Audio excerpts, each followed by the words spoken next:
Olha só, vamos ser sinceros, ter dívida nunca é uma situação ideal, né? Mas a verdade é que nem toda dívida é igual. Pensa assim, algumas são só uma pedra no sapato, fáceis de resolver. Outras são verdadeiras armadilhas, minas terrestres que podem explodir a vida financeira de qualquer um. O que a gente vai fazer aqui é exatamente isso, traçar um mapa para ajudar a gente a enxergar a diferença entre elas e a navegar por esse terreno. E aí fica aquela pergunta, né? Aquela que todo mundo que já pensou em pegar um empréstimo se faz. Como é que a gente sabe o tamanho do perigo antes de a coisa ficar feia de verdade? Porque depois que o problema já explodiu, aí já é tarde demais. É exatamente essa a resposta que a gente vai buscar hoje. Beleza, então o nosso roteiro é bem simples. Primeiro, a gente vai entender o que é o espectro de risco das dívidas. Depois, a gente mergulha em cada cor. Alerta vermelho, as mais perigosas. Risco médio, aquelas que exigem cuidado. E as dívidas tranquilas, que são mais gerenciáveis. E para fechar, vamos falar sobre uma verdadeira arma secreta que quem deve pode usar. Vamos começar então pelo espectro de risco. A ideia aqui é bem simples. É criar uma estrutura para a gente poder avaliar o perigo financeiro. A gente vai pegar as 10 dívidas mais comuns que existem no Brasil e colocar elas num sistema tipo semáforo, sabe? Vermelho, amarelo e verde. Assim, fica muito mais fácil de bater o olho e entender o tamanho do risco. E aqui está o pulo do gato para entender tudo isso. O que define se uma dívida é vermelha, amarela ou verde é basicamente uma única palavra: garantia. Funciona assim: no alerta vermelho, o risco é altíssimo porque tem um bem ali, um carro ou uma casa, que foi dado como garantia. O banco pode pegar de volta bem rápido.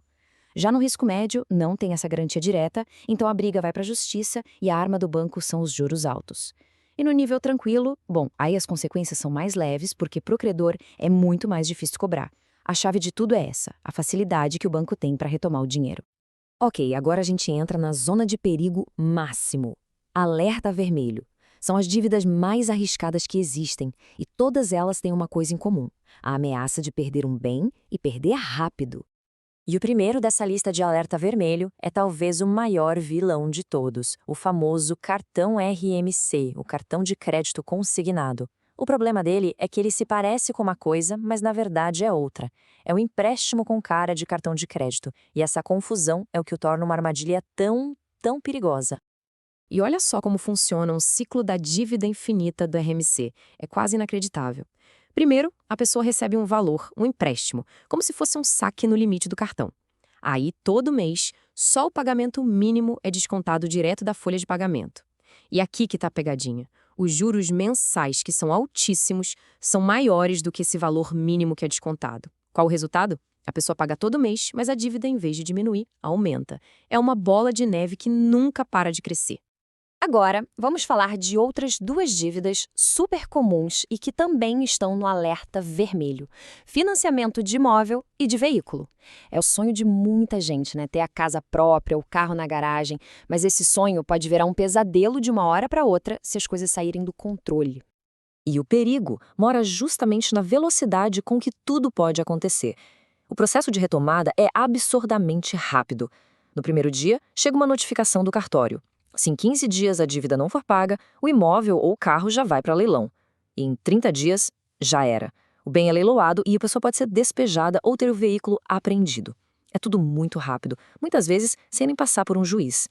Agora, o consórcio. Esse é um caso clássico de o sonho contra a realidade. O marketing é incrível, né? Compre sem juros, parcelas que cabem no bolso, só que a realidade é bem diferente. As parcelas não são fixas, elas aumentam para acompanhar a inflação. E o ponto mais crítico é, quando a pessoa finalmente é contemplada e recebe o bem, aquele contrato amigável de consórcio se transforma. Ele vira um contrato de financiamento super rígido, com todas as regras de retomada que a gente acabou de ver. É uma baita armadilha. Saindo da zona vermelha, a gente chega agora no risco médio, o nosso alerta amarelo. Aqui, a gente precisa proceder com cautela.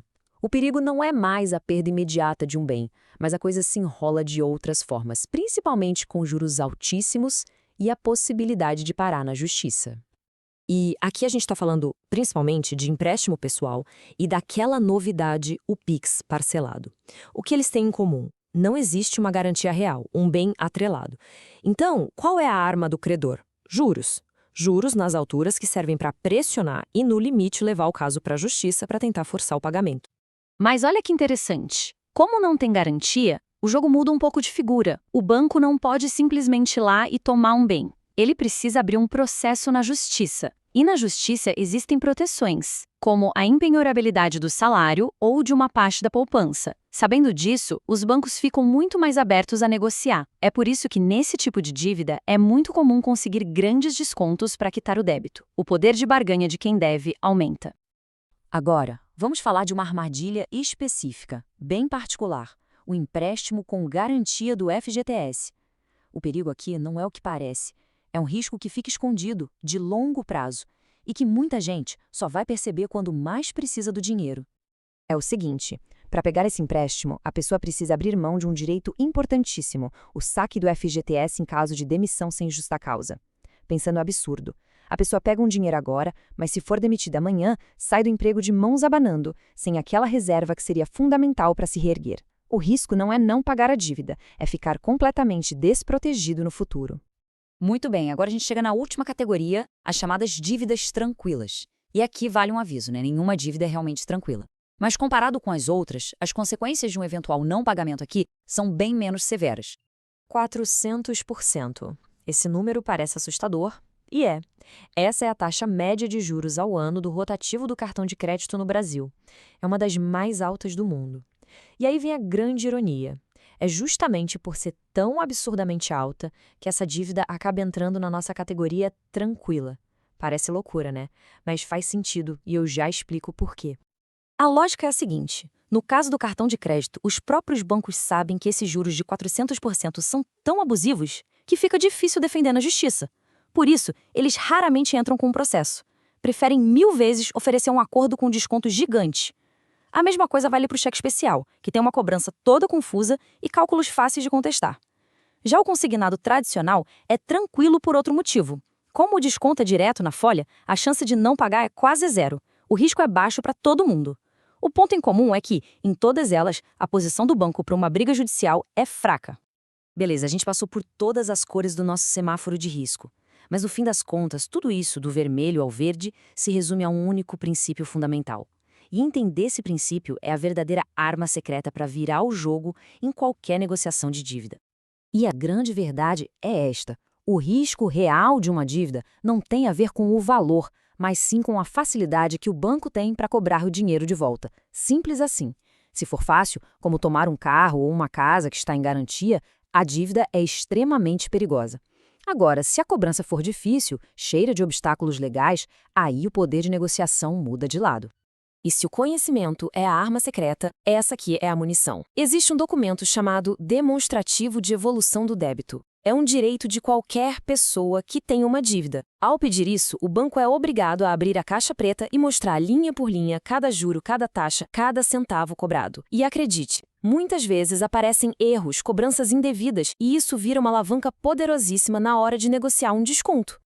E para fechar, fica essa provocação. Depois de entender como o jogo realmente funciona, de conhecer as regras e as armadilhas, quem é que de fato tem o poder na vida financeira? Será que é sempre o banco? Ou será que o conhecimento pode equilibrar ou até mesmo virar essa balança?